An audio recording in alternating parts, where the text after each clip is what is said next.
How do I turn adversity into a win or a triumphant opportunity?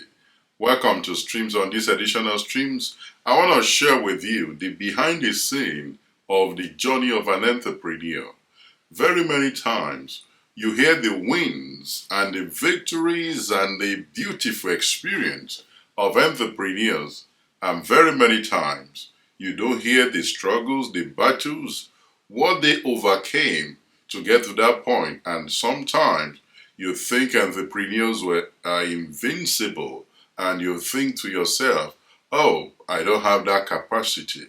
I can remain on that high level of energy all the time.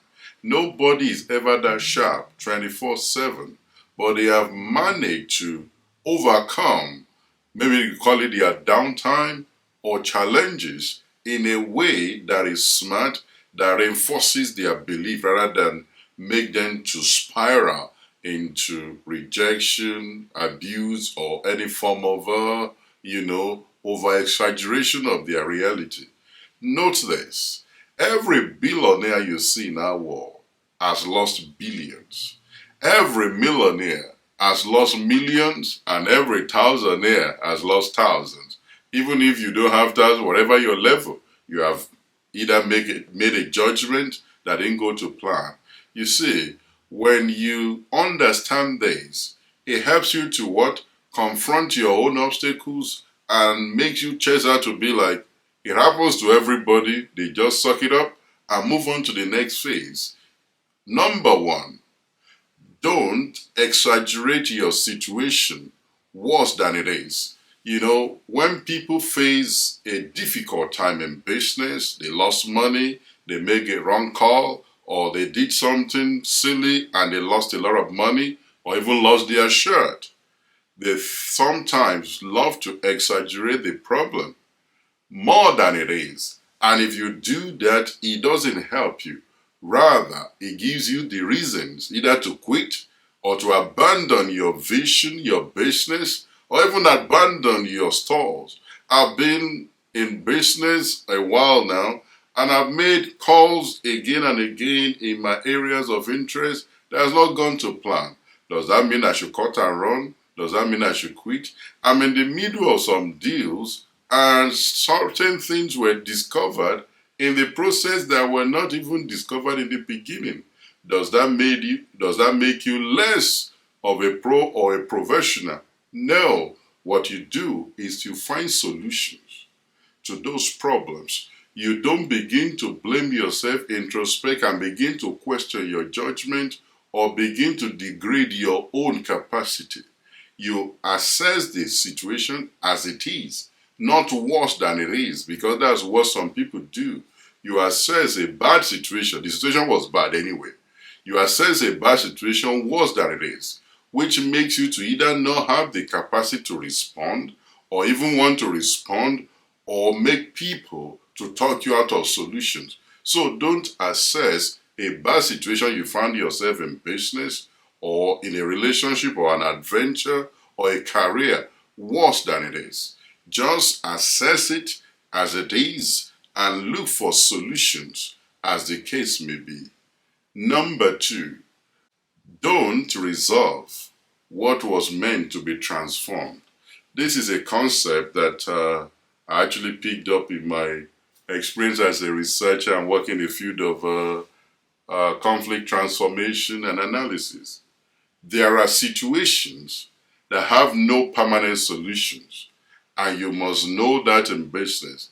There are situations you cannot, or problems you can't eliminate, or risks you can avoid. You can't eliminate any future pandemic, for example. You need to deal with it. Nobody could prepare for, horrible outbreak of war.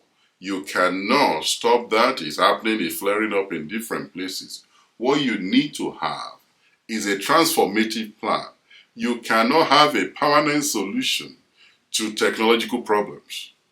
You just need to have a transformative plan that could adapt to any changing reality, or that could quickly respond and adapt to what it needs to do in a particular space. So things that are not meant to have permanent solutions, if you try to bring permanent solutions to them, you will struggle and you will think your business is not performing, whereas you are building your business or your adventure or your career on the wrong footing. If you are looking for permanent solutions to things that are meant to be changed from time to time. You know, we read, according to Moore's law, information doubles at about 18 to 24 months. So whatever you think you are using now, another 24 months, there will be a smarter algorithm, there will be a smarter system than the one you are using now. What do? You adapt, you change, and you move ahead. So don't have a permanent solution for things that are meant to be transformed. Number 3, review your why. You must know why you are in that venture, because at the core of every I will not give up, I will keep going, it's a fundamentally refined why, where the anchor transcends you. And if you've not watched the video on the power of why, I advise that you watch that. Review your why. Are you here based on other people's opinion? Did you jump on a bandwagon? Was that why you are here? Why are you here? Why are you in this sector? Why are you on this journey? Why did you make this decision? Why is it important if you survive? I've taken you into a process of refining your why. When you answer those questions and you are satisfied with your own answers, that is when you know whether you have what it takes to turn that adversarial or adversity into an opportunity of a win or a transformative opportunity to rise from the ashes of defeat.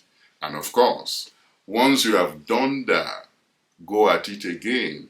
Everyone you admire or you have seen had actually either failed, almost failed in those ventures that they are now successful at now. Where do I start? Look at the Google adventure. Nobody believed Google was anything. They couldn't find investors. Can you imagine that? I bet you'll be able to say, oh, if anybody brought Google to me as a deal, I would invest in it. In the beginning, it's not always like that. Think of Facebook. Nobody wanted to invest. People that invested in the beginning made a kill. Can you imagine that? And if you look at our Reporter series, 17 people rejected that idea.